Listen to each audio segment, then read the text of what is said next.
বলিনি কখনো? আমি তো ভেবেছি বলা হয়ে গেছে কবে।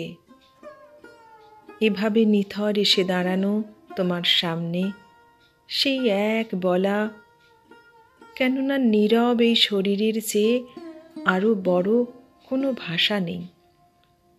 কেননা শরীর তার দেহহীন উত্থানে জেগে যতদূর মুছে নিতে জানে দীর্ঘ চরাচর, তার চেয়ে আর কোনো দীর্ঘতর যবনিকা নেই।